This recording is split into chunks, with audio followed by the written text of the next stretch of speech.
Some aviation firms are taking extra steps to make sure pilots or crew are more prepared to handle turbulence events. At least one private flight school in Singapore is increasing the intensity of simulator training so that cadet pilots are exposed to all possible scenarios in flight. Sherlyn Sia has more. So right now what we're going to do is I'm going to put you in a clear air turbulence and you can show me how you're going to do it. So your aircraft, your controls.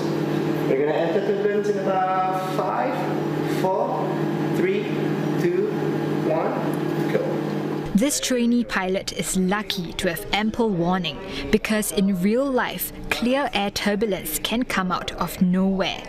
It's the sort believed to have struck Singapore Airlines Flight 321, which killed one and left many others injured. All pilots can do is to know how to handle the plane when it happens.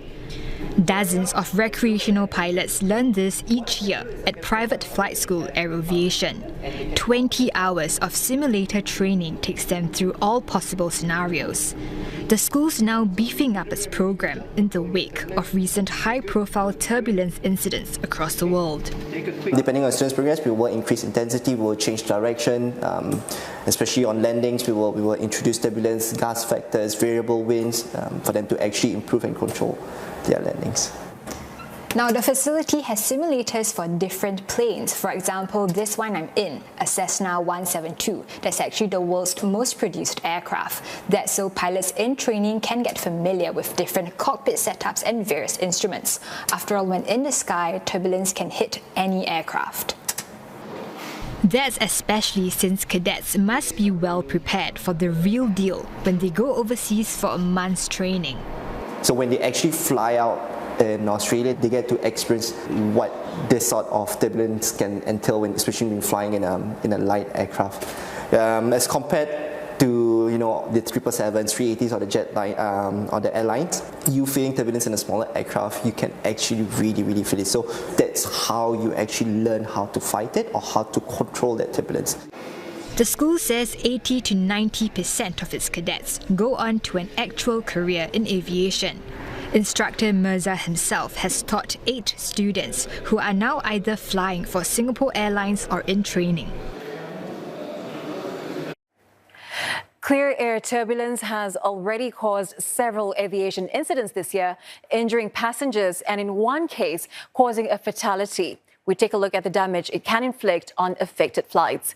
In May, one person died and over 100 others were injured after a Singapore Airlines flight from London to Singapore encountered severe clear air turbulence. Now, the plane was diverted to land in Bangkok after encountering turbulence off Myanmar's coast. In April, an Air New Zealand flight also reportedly encountered clear air turbulence shortly after taking off from Bali, en route to Auckland. A passenger suffered a fractured leg while returning from the bathroom. Now, earlier this month, a Scoot flight from Singapore encountered similar turbulence as it approached its destination in Guangzhou. The incident left 7 passengers with injuries, and one of them was hospitalized after the plane landed. Now, a recent study comparing 40 years of data found that the risk of encountering clear air turbulence has increased by as much as 55% from 1979 to 2020. Researchers behind the study say this increase is consistent with climate change. Now, for more analysis on this, we're now joined by Phil Seymour. He is president of the International Bureau of Aviation, or IBA. Mr. Seymour, welcome to the program. Given the recent cases that we've just shared, can you confirm that turbulence incidents or those that result in injuries have indeed gone up? And if so, what explains this? Yeah, look, obviously, since some of those early studies, there's a lot more flying anyway. There's a lot more aircraft in the air. So we will see increased incidents, but clearly we are seeing meteorological issues such as increasing intensity of jet streams. And it's a global issue. It's obviously your region, those you pointed out, but there have been several others around the USA and Europe. So it is a global problem. And what role, Mr. Seymour, is climate change playing in these turbulence cases?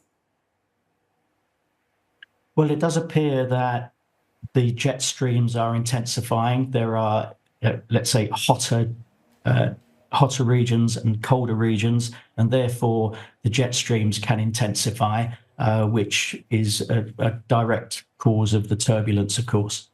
Are we seeing technological advancements being made in the aviation sector to sort of detect and avoid turbulence more accurately? Yeah, it really is difficult. The ones you mentioned there, I think, are clear air turbulence. And, clear air turbulence is just one type of turbulence. Without getting into too much detail, there's mountains that obviously would cause various eddies around those, which are probably more predictable. Also, the weather, we do know that things like the jet stream and the intensifying storms that we see are obviously relevant. But clear air turbulence, as the name implies, is something that happens in clear air. So there's the science to detect that is very limited. So it's relying much on airlines and aircraft talking to each other across the airways to basically advise each other if they felt some moderate turbulence that could increase into severe turbulence. And speaking of that cooperation, IATA has a program called Turbulence Aware that was launched in 2018 that allows participating airlines access accurate, objective aircraft-generated data. Talk to us about the importance of such programs. I think this is really vital. And obviously IATA is the Airlines Trade Association, but I think there does need to be more cooperation between the weather agencies and the regulators as well to try and bring this all together. IATA are doing a fine job, but we haven't seen all of the IATA airlines join that program yet. So there are 300 airlines who could participate. So we need to see more of those participating in this global program. Yeah, and that number currently stands at only 21 participating airlines out of about 300, as you mentioned. That's a small fraction of airlines worldwide. What could be the reasons why these airlines are choosing not to contribute to the data? Well, I think we have to look at I suppose the airline industry has been in quite a difficult period in the COVID and post-COVID period. They've had a lot of things to be organising. So I think we'll see that number pick up considerably. The latest number I have is that over the last few months that has increased, and now there's about 40 airlines in that programme. So I would hope that we see the vast majority of airlines all taking part. But of course, some airlines in that group, maybe they're flying more domestic routes, maybe they're not flying at such high altitudes, maybe they're not actually seeing as many issues as some of those longer haul flights at higher altitudes. Mr. Seymour, given the prevalence of storm activities in this part of the world, what can aviation leaders in Singapore and the region do together to prevent turbulence? Would you say there's room for an ASEAN cooperative of sorts to tackle this issue? Yeah, definitely. I mean, as you point out, here I am, I'm sitting in London, which is a relatively benign weather environment. We've seen increasing storms, but I think it would clearly make sense for the Asian carriers to really lead the world in some of this analysis. The last report I've seen, which has been looking at the whole impact of turbulence, was produced by the USA, the National Transportation Safety Board, back in 2021, I think it was. So I think, with a lead being taken by the ASEAN network, I think that would be a very important step. Mr. Seymour, we appreciate your insights. Thank you very much for speaking with us. That was Phil Seymour, President of IBA.